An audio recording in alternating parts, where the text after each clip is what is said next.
আজকে ঘুম থেকে উঠতে উঠতে অনেকটাই লেট হয়ে গেছে, তো ঘুম থেকে ওঠার পরে তো রান্নাঘরে চলে আসলাম। এখানে দুধ জাল দিতে বসাই দিছি, কালকে আর দুধটা জাল দিই নি, তো ভাবলাম যে আজকে সকালবেলা আর কি দুধটা জাল দিয়ে নিই।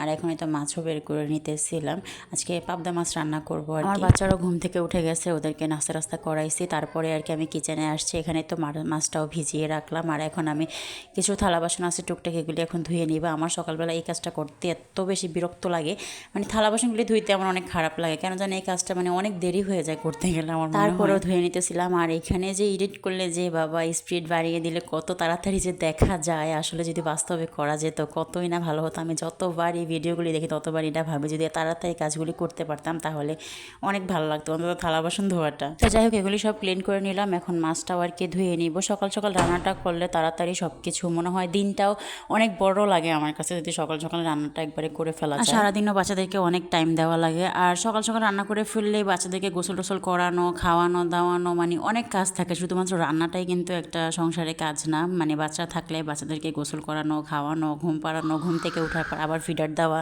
অনেক কাজ। আর তো পাবদা মাছের সাইডে যে কালো কালো অংশটা একবার তারের মাজনি দিয়ে আমি একবারে ঘষে ঘষে তুলে নিয়েছি, একদম সাদা থাকলে এই মাছটা কিন্তু ভালো লাগে। তো যাই হোক, এখানে আমি হলুদ মরিচ লবণ দিয়ে মাছটা ভালোভাবে আগে ভেজে নিব। আজকে আর বেশি কিছু রান্না করব না, পাবদা মাছটাই ভুনা করবো একটা টমেটো দিয়ে, আর কালকে ডাল আছে আর ভাত রান্না করে নিব। বেশি রান্না করলে থেকে যায়, মানে আমি যে কত তরকারি আমার ফালানো যায় ভাবে আজকে একটা গতকালকে যে দুজন তরকারি রান্না করলাম না, ওই তরকারিটাও কিছু অংশ রয়ে গেছিলো, আজকে এগুলিও ফালা গেছে। মানে একলা মানুষ তো সেভাবে খেতে ইচ্ছে করে না।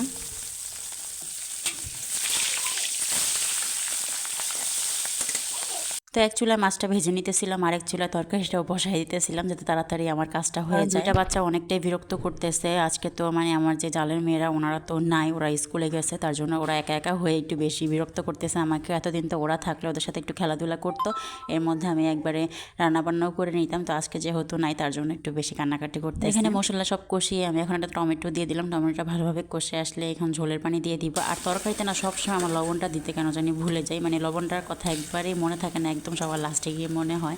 তো এখন মাছগুলি আর কি দিয়ে কিছুক্ষণ ঢাকা দিয়ে রেখে দিব। মাছ ভুনা করাটা আসলে অনেক সহজ, কিন্তু তরকারি দিয়ে রান্না করতে একটু ভেজাল লাগে। এই তো আমার তরকারিটা একবার হয়ে গেছে, এখন জাস্ট কিছুক্ষণ আর কি কষিয়ে আমি উঠিয়ে নিবার। এর মধ্যে ওদেরকে গোসল করাই দিছি, খাওয়াই দিছি, এখন তো ঘুম পাড়িয়ে দিলাম। আজকে তো সারাদিনই বৃষ্টি হইতে আর অনেকক্ষণই মোটামুটি ঘুমাইছে। এর মধ্যে আমি ঘরটাও একটু পরিষ্কার করে নিব, মানে ঘর তো পরিষ্কারই ছিল, মানে বইগুলো একবারে ছিঁড়ে, কিছুদিন আগে বইগুলো আমি কিনে দিয়েছিলাম, একদম ছিঁড়ে একবারে সব টুকরা টুকরা করে ফেলছে। এখন তো বইগুলো এখন রেখে দিব।